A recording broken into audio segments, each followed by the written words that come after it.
What kind of cheese is it? Parmesan cheese. Parsimon. Parmesan cheese. I thought it was so funny. How many men would know how to pronounce their cheese? Most men, surely. Yes, last night's Come Dine with Me Limerick on TV3 at 9 o'clock. It was Cyril's night, and we heard from Cyril on the programme yesterday. Tonight, it's Kathleen McKeown's night, and she's with me in the studio. Good morning, Kathleen. Morning, Joe. That was your voice towards the end of that clip. You weren't too hard on Cyril for not being able to pronounce Parmesan. No, you couldn't be bad to Cyril. Cyril is a character. He's an entertainer. And sure, he was only having the laugh. He probably could pronounce it, but decided that he would have a laugh with us and not pronounce it. Why did you decide to apply for Come Dine with Me? Well, it was sort of a joke in the house when we'd have a party that we'd apply for Come Dine with Me. So when the forms came out, Seamus and myself, my son Seamus and myself applied for it. But when the email came back, my friend Terry and Seamus' girlfriend Mary, they filled out the form. I didn't, which I'm a bit sorry about because they probably put in things that I was picked for in the end. Did you go through any interview process prior to being picked? Just through the phone, they called me up a good number of times, and then just about 2 weeks before the programme, they came to visit. And then they rang back again, and it was mostly through the phone, you know. Now, you're living in the proud village of Pallaskenry in West Limerick. Are you comfortable with the way it's being portrayed on this programme? It was described as the back of beyond last night. But sure, at least now everybody knows where Pallaskenry is. And look, it's a great village, and it's small, but it's great. And, well, now they know where it is. So I don't mind the way they make it come across. Do you think they're being a little unfair to you in how you're portrayed? Yeah, they seem to think that I've never left the village in my life. And, I mean, all my family are living abroad. So if I don't go and visit them, they can't come home. So, I think they're only trying to make that look like up to now. I think after tonight, you'll see a different side of me. And you'll see a different side of what goes on and what I'm like. Would you choose to invite any of the guests under normal circumstances to dinner in your house? Oh, I'd have no problem of having guests like that in my house. They're great company. They're even, you know, I entertain a lot at home.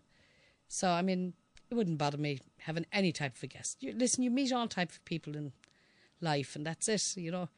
But like the five of us got on very well. I think we were probably not meant to get on as well as we got on. What was the night at the Caherdavin equivalent of Graceland, Cyril's house, like? Cyril's house was great. He had all these little knickknacks of Elvis around the place, you know. And I mean, even you saw the way he was dressed up. But look, that's the type of a person he is. And yeah, it was great. Were you worried that he was lacking in confidence or a bit quiet? Oh, God, no. No. Cyril would never be quiet or lack confidence. No, he's doing okay there. We saw last night that he really believed in his own meal. Oh, he's a man. He believes. I mean, you might have heard me saying a couple of times, oh, he done okay for a man, because he kept telling us how all good men can cook, and like he can't do anything else, but he can cook, you know, and he can sing, and he's the man of the house. But look, he's only coming across as that, really, I think. How serious was the tension between Cyril and Nadia? I don't think it was as bad as it's coming across, you know. Maybe it was and I didn't realise it, I don't know. Jane was quite critical. She was very critical, yes. I was a bit more shocked that she was that critical, because she didn't come across as being critical. I mean, they had a few words, Nadia and herself, yeah. But I mean, as time goes on, you might see that I might be the one with the few words. Oh, really? Yes. So tonight could be interesting. No, I think I'd say after tonight you might see different. As the main begins, Cyril makes another attempt to endear himself to his female guests. I never hang up clothes. I never bring in clothes after 9. And do you iron them? No. Oh, Do no. you help out in the house with the hoovering? Yeah, I do, but Do you? there's no way, because the neighbours will be watching and take them after 9. What's wrong with the neighbours In saying? case the neighbours see you taking him in after 9. Explain. They'd be calling you a sissy, wouldn't they? Why? They'd be calling you a sissy. Look at that sissy taking clothes after 9, underwear and all that. You can't have that. Cyril was concerned that his neighbours would think he was a sissy. Yes. What did you make of that? Well, that's a bit much, I think, really, you know. But I mean, he probably takes the clothes in off the clothesline, but he wouldn't admit it to the television crew and all that. I'd say he takes the clothes in off the clothesline.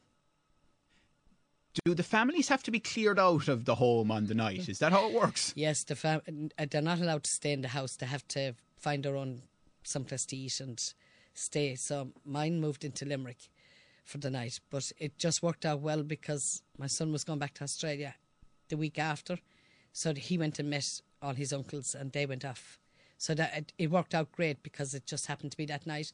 But it's very awkward to have to try to get everybody out of the house and keep the house clean until it's your night. In the first couple of episodes, Graham, the car salesman, has been largely staying out of it. He's been keeping himself to himself. Oh, he's clever. He kept himself to himself and it was taking everything in, and you know, he was watching everything. He knew everything. He knew things about me I didn't even know myself. You know, that he was taking everything in. A very nice chap. I got on well with him. What's Jane like? Very nice girl. I couldn't fault any of them. We had a great laugh. Everything seemed to enjoy it. I mean, you'll see tonight that we had a great laugh. I mean, I insulted Jane's food tomorrow night off camera, and somebody told one of the contestants, and I was sitting at the table and it was said. I thought she would lose the cool, but she didn't. She did. She took it all in great sport. There was a rather odd incident on last night's programme when Nadia and Jane were in Cyril's bedroom and they were walking around looking at various accoutrements that he had there. Well, you see, I think when the camera crew comes to the house, you get to sort of know where they're going to go to. And obviously, Cyril had some things put in that bedroom, especially for that occasion. Like tonight, you'll see him. I mean, you see it on the TV at the moment. Even they walk into one of my bedrooms, and like they go, "Oh Jesus, look what's here," you know. But like I knew they were going to go into that bedroom. We saw a clip of that last night with the dolls. Yeah, but when they walked in, so there, you knew. I knew they so were going to go to that how much of bedroom. this is a ruse? How much of it is set up and playing to the cameras, and it's all scripted, and you know exactly what's going to happen? Well, before they came to my house, we had an agreement of where I would entertain and how I would entertain them over the phone. But when they got to my house, that changed. Now, that was a complete surprise to me. But, I mean, you know, that I think I was personally put off by it. But in what sense?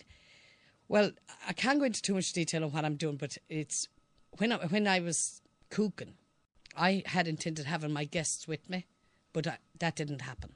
So it looked like that I ignored my guests. And then there was another reason that we were an hour late starting. So it looks like I'm an hour late starting. So then my entertainment wasn't allowed because I was an hour late starting. Did you find the cameras intrusive in your home? No, they kind of try to get you, I think, a bit upset, you know, about things. And so they're prodding you? Yes, a little bit, yeah. A big bit, actually. Really? Yeah, but look. So they have an agenda? Yes, but look, you go on that programme, you have to take it. You get criticism, you have to take it. That's it. And all for €1,000? I don't even think €1,000 would cover you for what you have to go through, you know. Now, there was a good score for Cyril last night. You all seemed to enjoy the evening, and you gave him a pretty high score on the meal. Yes, well, I think we kind of half said to ourselves, well, personally, I've told this to Nadia, I give Nadia a high score on Monday night, where I felt Cyril's was, for a man, it was more what he'd done. So I had to give him a higher score than Nadia. So that's the way I done it. Like, I probably should have started with a lower score, but it was done, and I couldn't give him a score lower than Nadia. Would you do it again, Kathleen? I would do it again, but I would do it differently. How do you mean? You know, you're more wiser. You're kind of like when they change things around in the house, I would have said, no, sorry, we have an agreement. This is what we're doing. I'm not changing it. I would probably have read the application for him, put in a proper menu. Like, I thought we could change the menu once I came back. You couldn't. So, like, I mean, you know, it's great when you know the things afterwards. But look, that's it. See, the impression is that loads of people watch this programme and knock great sport out of it as viewers. But lots of people have said to me, never in a million years would I participate in Come Dine With Me. Well, I mean, I love cooking. I love entertaining. There's very little to do with cooking now. It has, and that's a pity. That's a pity about it, really, because they should bring the cooking across some more. But now they seem to be most interested, from what you're saying, in causing as much tension as possible between the guests on a concentrated period over 5 days to get you all to explode. Yes, that's true. I mean, you get a whisper in your ear and you say things, and if you have a drink and you say things and you don't realise you have it said, and they tell the others. And they tell the others. I mean, whether it's on camera or off camera. Yeah, I mean, so it's pretty manipulative. Yeah. On the Thursday, I was interviewed, and the cameras closed down, and they said, "Well, why won't you eat this meal?" And I told him the reason, and that was it. The cameras were off. I was sure that was it. Got to Jane's house, sat at the table, and Cyril turned around and said to me exactly what I had said off camera. And I thought, oh my God, which I got the biggest shock, you know. But the one thing about this programme, and I feel that at least Limerick will come across as we are good people in Limerick. We can get on from the city to the country, and let's make the most of Limerick. I mean, we're just always having bad news in Limerick. Now for a change, let us have a laugh with Limerick. Well, Kathleen, we look forward to you hosting tonight, 9 o'clock on TV3 with Come Dine With Me Limerick. And we'll have tomorrow's host on this show tomorrow in advance of their big night. Kathleen, thank you very much. Thank you.